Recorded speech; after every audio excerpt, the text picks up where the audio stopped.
ওং নমঃ শিবায়। হর হর মহাদেব। নমস্কার বন্ধুরা, আপনারা যদি এই শ্রাবণ মাসে সোমবারের ব্রত পালন করেন তাহলে অবশ্যই এই খাবারগুলি ভুল করেও খাবেন না। আর শ্রাবণ মাসের সোমবারে ব্রত রেখে এই একটি ফল অবশ্যই খাবেন। স্বয়ং ভগবান শিবের আশীর্বাদে 7 জন্মের সমস্যা থেকে মুক্তি পেয়ে যাবেন। তো আমার প্রত্যেক বন্ধুদের কাছে অনুরোধ রইল, আপনারা আজকের এই ভিডিওটি প্রথম থেকে শেষ পর্যন্ত মনোযোগ সহকারে দেখতে থাকুন। আর ভিডিওটি দেখে ভালো লাগলে একটি লাইক করবেন আর কমেন্টে মনে ভক্তি ও ভালোবাসা রেখে ওম নমঃ শিবায়, হর হর মহাদেব লিখতে কখনোই ভুলবেন না। বন্ধুরা, শ্রাবণ মাস ভগবান শিবের ভক্তদের জন্য অত্যন্ত মাহাত্ম্যপূর্ণ। এই মাসটিকে ভালোবাসার মাস বলা হয়। ভগবান শিবের ভক্তরা এই শ্রাবণ মাসটি নিষ্ঠা ভক্তি সহকারে এবং ধুমধামের সাথে ভগবান শিবের পূজা করেন। এই পবিত্র শ্রাবণ মাসে ভগবান শিব স্বয়ং এই ধরাভূমিতে প্রত্যেকটি গৃহে আসেন আর ভক্তের নিষ্ঠা ও ভক্তি দেখে ভক্তকে ধনধান্যে পরিপূর্ণ করে তোলেন। শ্রাবণ মাসের প্রত্যেকটি দিনই অত্যন্ত শুভ ও পবিত্র বলে মানা হয়। আর এই শ্রাবণ মাসে প্রত্যেকটা দিন ভগবান শিবের পূজা করা হয়, কিন্তু সোমবারে এই শিবের ব্রতের মাহাত্ম্য একদমই আলাদা হয়। সোমবার দিনটি অত্যন্ত পবিত্র ও মাহাত্ম্যপূর্ণ হয়। এই দিনে ব্রতধারীরা ব্রত রেখে সম্পূর্ণ ফল প্রাপ্তি করে। বন্ধুরা, এবছর শ্রাবণ মাস শুরু হবে 18 জুলাই শুক্রবার থেকে। তাহলে চলুন বন্ধুরা, আপনাদেরকে জানাই এবছর শ্রাবণ মাসে মোট কয়টি সোমবার পড়েছে। এবছর শ্রাবণ মাসে মোট 4টি সোমবার পড়েছে। বন্ধুরা, এই পবিত্র শ্রাবণ মাসে এই খাবারগুলি খেলে ভগবান শিব আপনাদের ওপর অত্যন্ত রুষ্ট হবেন এবং মানসিক ও শারীরিক দিক থেকে নানান রকমের ক্ষতি হতে পারে। বন্ধুরা, হিন্দু শাস্ত্র মতে ও শিবপুরাণ মতে এই শ্রাবণ মাসটি হলো ভগবান শিবের পুজো অর্চনা ও ভক্তিভাবের মাস। যেসব ভক্তরা ভগবান শিবকে মানেন তারা এই মাসটি ভগবান শিবের পূজায় নিজেকে বিলীন করে দেয় এবং প্রতিটি শিব মন্দিরে অত্যন্ত ধুমধামের সাথে ভগবান শিবের বিশেষ পূজা আরাধনা করা হয়। বন্ধুরা, এটা বিশ্বাস করা হয় এই মাসে কোনো ভক্ত যদি নিষ্ঠা ভক্তি সহকারে শুধুমাত্র একটি বেলপাতা দিয়ে ভগবান শিবের পূজা আরাধনা করতে পারেন তাহলে ওই ভক্তের সকল মনস্কামনা পূর্ণ হবেই হবে। বন্ধুরা, ভগবান শিবকে প্রসন্ন করবার জন্য আমরা অনেক কিছুই করি, কিন্তু আপনারা কি জানেন এই শ্রাবণ মাসে এমন কয়েকটি খাবার রয়েছে যা কখনোই খাওয়া উচিত নয়। নতুবা আপনারা যতই পুণ্যকর্ম করুন না কেন বা পুজো অর্চনা করুন না কেন, ধ্যান করুন না কেন বা সাধনা করুন না কেন, আপনাদের সমস্ত কিছু একেবারে বৃথা হয়ে যাবে যদি আপনারা এই ভুল করেও শ্রাবণ মাসে এই খাবারগুলি খেয়ে ফেলেন। এই পবিত্র শ্রাবণ মাসে আপনাদেরকে যে খাবারগুলি খেতে নিষেধ করব এগুলি কিন্তু কিছুতেই খাবেন না। এর পেছনে বৈজ্ঞানিক ধার্মিক স্বাস্থ্যের কারণ রয়েছে। তাই আপনারা ভুল করেও এই শ্রাবণ মাসে এই খাবারগুলি মুখে তুলবেন না বা বাড়িতে রান্নাও করবেন না। তাহলে বন্ধুরা, চলুন এবার জেনে নেওয়া যাক সেই খাবারগুলি কি কি, যে খাবারগুলি আপনারা এই পবিত্র শ্রাবণ মাসে ভুল করেও খাবেন না।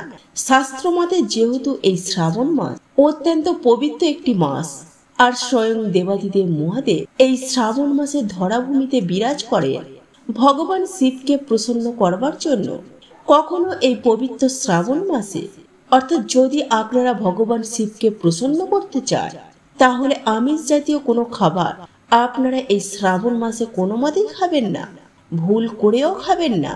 যেমন পেঁয়াজ, রসুন, মাছ, মাংস, ডিম এগুলি যদি আপনারা খান তাহলে আপনাদের ওপর ভগবান শিব অত্যন্ত রুষ্ট হবেন। তাই এই খাবারগুলি আপনারা বর্জন করার চেষ্টা করবেন। এমন অনেক ভগবান শিবের ভক্তরা রয়েছেন এই পবিত্র শ্রাবণ মাস জুড়ে নিরামিষ আহার বা হব্বিসি আহার গ্রহণ করেন। তারা কখনোই কোনোভাবে আমিষ আহার গ্রহণ করেন না, কারণ হিন্দু শাস্ত্র মতে এই মাসে আপনারা যদি আমিষ আহার গ্রহণ করেন, তাহলে আপনাদের ওপর কখনোই কিন্তু স্বয়ং ভগবান শিবের আশীর্বাদ ও কৃপা থাকবে না এবং ভগবান শিব আপনাদের ওপর অত্যন্ত রুষ্ট হবে। এর ফলে পরিবারের সর্বদাই নানা রকমের সমস্যা, বাধা বিঘ্ন দেখা দেবে। পরিবারের সুখ শান্তি একেবারে নষ্ট হয়ে যাবে। চরম দারিদ্রতায় পুরো পরিবারকে কিন্তু গ্রাস করবে। এছাড়াও এই শ্রাবণ মাসে আপনারা এই খাবারগুলি খাবেন না, কারণ এর পেছনেও রয়েছে বৈজ্ঞানিক কারণ। আর সেটা হলো এই বর্ষাকালে আমিষ জাতীয় খাবার কিন্তু খুব তাড়াতাড়ি পচে যায় আর এ থেকে ব্যাকটেরিয়া বা ছত্রাক জন্মায়। তাই এই রকম খাবার বর্ষাকালে কখনোই গ্রহণ করা উচিত নয়। যে কোনো আমিষ জাতীয় খাবার এতে অনেক বেশি পরিমাণে ব্যাকটেরিয়া তৈরি করে আর আমিষ খাবার খুব তাড়াতাড়ি পচনশীল হয়ে ওঠে। তাই বৈজ্ঞানিক দিক থেকেও এই বর্ষাকালে আমিষ খাবার গ্রহণ করলে মানসিক ও শারীরিক দিক থেকে অত্যন্ত ক্ষতি হতে পারে। তাই বন্ধুরা, আপনাদের কাছে একান্তভাবে অনুরোধ রইল, এই শ্রাবণ মাসে ভুল করেও আমিষ জাতীয় খাবার মুখে তুলবেন না, অর্থাৎ খাবেন না। তাই এই পবিত্র শ্রাবণ মাসে আপনারা চেষ্টা করবেন নিরামিষ আহার গ্রহণ করার। এতে আপনার বাড়ির প্রত্যেকটি সদস্য শারীরিক ও মানসিক দিক থেকে সুস্থ ও সবল থাকবে। তবে বন্ধুরা, যারা একান্তভাবে এই শ্রাবণ মাস গোটা নিরামিষ আহার গ্রহণ করতে পারবেন না, তাদের কাছে একান্তভাবে অনুরোধ রইল, আপনারা এই শ্রাবণ মাসে 4টি সোমবার অতি অবশ্যই নিরামিষ আহার গ্রহণ করবার চেষ্টা করবেন।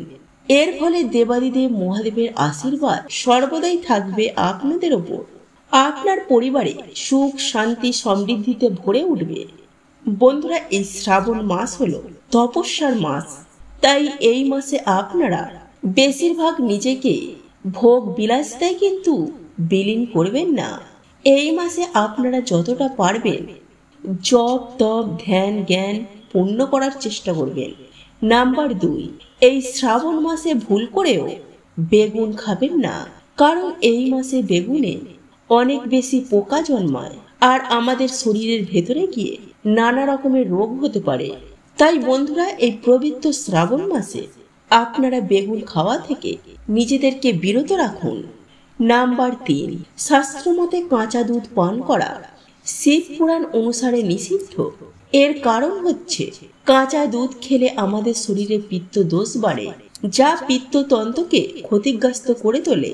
তাই দুধ আপনারা এই শ্রাবণ মাসে এড়িয়ে চলার চেষ্টা করবেন। এতে আপনার ভালো হবে ও আপনার পরিবারে মঙ্গল হবে। তাই এই পবিত্র শ্রাবণ মাসে আপনার শরীরকে সুস্থ ও সবল রাখতে দুধের বদলে দই ছানা ইত্যাদি আপনারা খেতে পারেন। এতে আপনার শরীর সুস্থ ও সবল থাকবে। নাম্বার 4, এই পবিত্র শ্রাবণ মাসে শিব পুরাণ অনুযায়ী কাঁচা শাক সবজি খাওয়া একেবারে নিষিদ্ধ। কারণ এই শ্রাবণ মাস যেহেতু ভগবান শিবকে উৎসর্গ করা হয়, তাই শিবের ভক্তদের সর্বদাই এই খাবারগুলি বর্জন করা উচিত। এছাড়াও এই বর্ষার মরশুমে শাক সবজিতে অনেক বেশি পরিমাণে পোকামাকড় জীবাণু বাস করে। বর্ষাকালে শাকসবজিতে বিভিন্ন রকম ব্যাকটেরিয়া তৈরি হয়। এই শরীরে যদি ব্যাকটেরিয়া প্রবেশ করে তাহলে নানান রকমের রোগ ব্যাধি ঘিরে ধরে। তাই এই পবিত্র শ্রাবণ মাসে আপনারা শাকসবজি ভুল করেও খাবেন না। এছাড়াও বন্ধুরা, এই পবিত্র শ্রাবণ মাসে ভগবান শিবের ভক্তরা ভুল করেও মদ ছুঁয়ে দেখবেন না। যারা শিব পূজা করেন তারা বিশেষ করে মদ্যপান এড়িয়ে চলুন, কারণ মদ শরীর ও মনের মধ্যে নেতিবাচক শক্তির সঞ্চার করে। মদ্যপান করলে ব্যক্তি সংবেদনশীল হতে পারে না, কোনো পাপ কাজে নিজেকে জড়িয়ে ফেলতে পারে। তো বন্ধুরা, আপনারা যদি ভগবান শিবের পরম ভক্ত হন, ভগবান শিবের আশীর্বাদ ও কৃপা লাভ করতে চান, তাহলে এই পবিত্র শ্রাবণ মাসে এই খাবারগুলি এড়িয়ে চলার চেষ্টা করুন। এতে আপনার ও আপনার পরিবারের মঙ্গল হবে। তো এই ছিল আমাদের আজকের ভিডিওটি কেমন লাগলো তা কমেন্ট করে অবশ্যই নিজের মতামত জানাবেন। ভালো লেগে থাকলে অবশ্যই একটি লাইক করবেন। কমেন্টে ভক্তি ভালোবাসা ও শ্রদ্ধার সহিত জয় মা লক্ষ্মী দেবীর জয় বা জয় শ্রীকৃষ্ণ রাধে রাধে একটি বারের জন্য হলেও লিখে যাবার জন্য অনুরোধ জানাচ্ছি। আর আপনি যদি আমাদের চ্যানেলে নতুন দর্শক হয়ে থাকে তো বিশেষভাবে অনুরোধ করব চ্যানেলটি অবশ্যই সাবস্ক্রাইব করে পাশে থাকা নোটিফিকেশন বেল আইকনটি অন করে রাখবেন। তাহলে সকলে সুস্থ থাকুন, ভালো থাকুন, পরম করুণাময় ঈশ্বরের অশেষ কৃপায়। তো আবারও কথা হবে আপনাদের সাথে নতুন কোনো ভিডিওর বিষয় নিয়ে।